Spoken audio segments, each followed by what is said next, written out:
नमस्कार, मैं हूं नीलू। तो हर रोज हम आपके लिए अपडेट मिडिल ईस्ट से लेकर आते हैं और इस वक्त एक बड़ी खबर सामने आ रही है, खास तौर पर जब ऐसे समय जब बातचीत का दौर भी चल रहा है, युद्ध की आशंका भी अमेरिका और ईरान और इजराइल के बीच में बनी हुई है। ऐसे में खबर ये आ रही है कि ईरान जो है वो इराक की तरफ अपने हथियार भेज रहा है। अब इसके पीछे की क्या वजह है, आखिर क्या वजह है कि ईरान इराक में हथियार भेज रहा है? बातचीत करने के लिए मयंक मेरे साथ जुड़ गए हैं। मयंक, अब तक तो हमने देखा कि चाहे हुती हो, हिजबुल्ला हो या फिर हमास हो, इन सब जगहों पर उनको ताकतवर बनाने के लिए कहा जाता है कि ईरान पीछे खड़ा रहता है, हथियार मुहैया कराने से लेकर हर तरह की चीजें। लेकिन इस बार ईरान इराक में अपने हथियार भेज रहा है। क्या वो हथियार हैं और क्या वजह है इसके पीछे?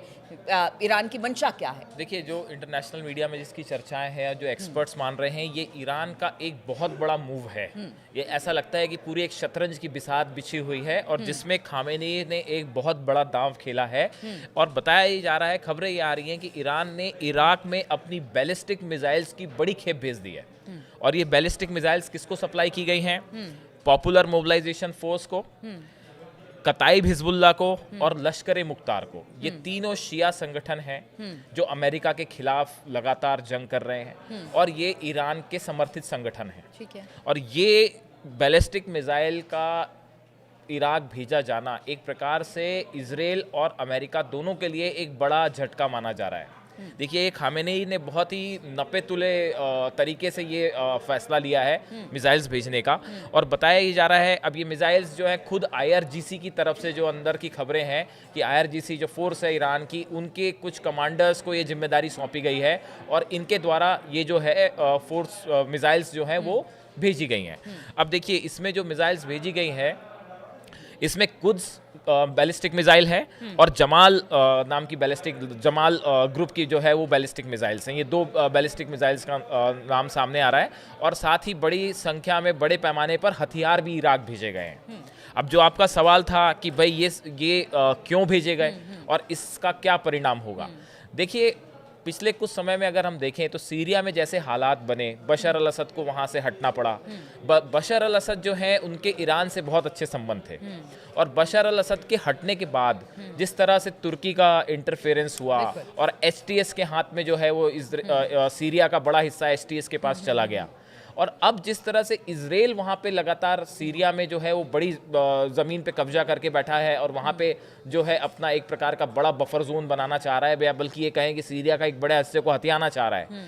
ऐसी स्थिति में खामेनेई ये चाहते हैं कि देखिए, सीरिया है, बीच में इराक है और उसके बाद ईरान है। इराक और ईरान की सीमा आपस में लड़ती है। खामेनेई का प्लान ये है, ईरान का प्लान ये है कि सीरिया के जो बेस हैं, अगर मान लीजिए अमेरिका हमला करता है तो सीरिया के बेस का इस्तेमाल सीधा ईरान पर हमले के लिए ना हो, बीच में उसको काउंटर करने के लिए हमारे जो इनके संगठन है जो कि ईरान की मदद करते हैं, पॉपुलर मोबिलाइजेशन फ्रंट है, कताइब हिजबुल्ला, लश्कर ए मुख्तार है, ये अमेरिका का सामना करें, ये इजराइल का सामना करें, ताकि अगर वहां से किसी तरह के हमले होते हैं तो ये संगठन भी अमेरिकन फोर्सेस पे और इजराइल की फोर्सेस पर मिसाइल दाग सके। बिल्कुल वैसे ही जैसे लेबनान में हिजबुल्ला है। हिजबुल्ला जो है वो एक शील्ड की तरह, बिल्कुल सही कहा आपने। जिस तरह से लेबनान में जो है वो हिजबुल्ला ईरान के समर्थित ग्रुप है और जो अमेरिका के खिलाफ, इजराइल के खिलाफ लड़ाई कर रहा है, या आप लाल सागर में हुतीज देख लें, हुतीज जो है वो अमेरिका को बड़ा चैलेंज कर रहे हैं और लगातार जो है चुनौती दे रहे हैं। और या फिर आप हमास देख लें, तो वैसे ही जो है इराक में ये खामेनी ने बड़ा एक नपातुला कदम उठाया है, जिसके हिसाब से ये माना जा रहा है कि अगर अमेरिका के हमले होते हैं या B-2 बॉम्बर से हमला होता है या मिसाइल्स फायर होती है तो ईरान के पहले ही इराक के जो संगठन है ये बैलिस्टिक मिसाइल से हमला कर सकते हैं। अगर सीरिया की बात की जाए, वहां पर एयरबेस अमेरिका बना रहा है। बाकी देश की भी बात बीच में हमने की थी कि वहां पर कुछ ना कुछ हर देश चाहता है कि अपने अपने एयरबेस बनाए जाए। ऐसे में ये बहुत ज़रूरी था कि अगर उस जगह को खाली रखा जाता, खास तौर पर तो वहां से ईरान को टारगेट करना आसान हो जाता है। ये बिल्कुल वैसे ही हाँ। प्लानिंग है जैसे नेतन्याहू बफर जोन बनाने की कोशिश हाँ, करते हैं, बिल्कुल। चाहे वो लेबनान हाँ, हो, चाहे वो गजा। गजा हो, चाहे सीरिया हो। तो इनका जो प्लान है, तो जो प्लान नेतन्याहू का था, एक प्रकार से उसी प्लान को उन्होंने अब हाँ, ईरान ने अपनाया है, अपनाया। और अपनाया ही नहीं बल्कि ज़्यादा एग्रेसिवली अपनाया है। और अगर ये खबर सही है, देखिए इस तरह की खबरें जो हैं वो मिडिल ईस्ट के कई अखबारों में हैं कि ऐसा कहा जा रहा है कि ये बात सही है कि बैलिस्टिक मिसाइल्स ईरान ने सप्लाई की है।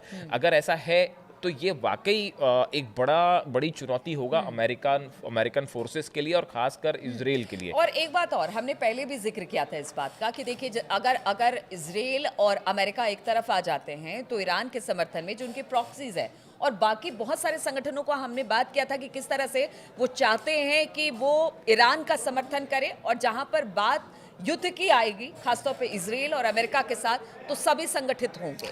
देखिए ये एक ऐसी स्थिति है कि एक बड़ा स्ट्रैटेजिक और डिप्लोमेटिक एक रेस शुरू हो गई है। हाँ। अभी आपने देखा कि कैसे तालिबान हमेशा से इतने सालों तक अमेरिका के खिलाफ लड़ा, लेकिन अभी खबर आई कि जो बरगाम बेस है, हाँ। वहाँ पे जो है तालिबान से अमेरिका ने हाथ मिला लिया है और अपनी फोर्सेस वहाँ पे फिर से जो हाँ, है एयर deploy अपनी करने। फ्लीट जो है वहाँ हाँ। भेज दी है।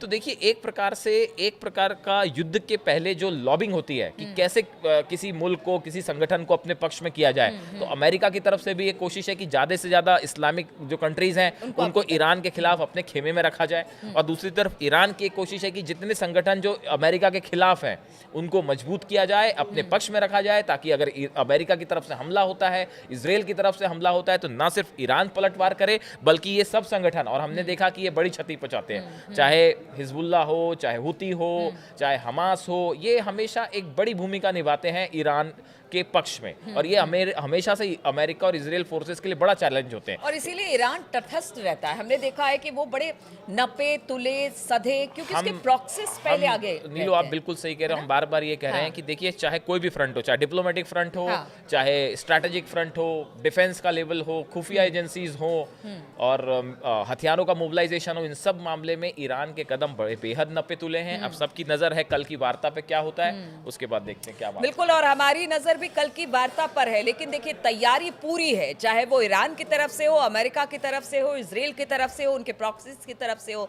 अब कल क्या होगा, इस बात की चर्चा हम अभी से करना हमने शुरू कर दिया था, और जैसे ही कोई बड़ी खबर आती है वो हम अपने दर्शकों के लिए लेकर आएंगे, आपके लिए लेकर आएंगे, तो बने रहिए हमारे साथ।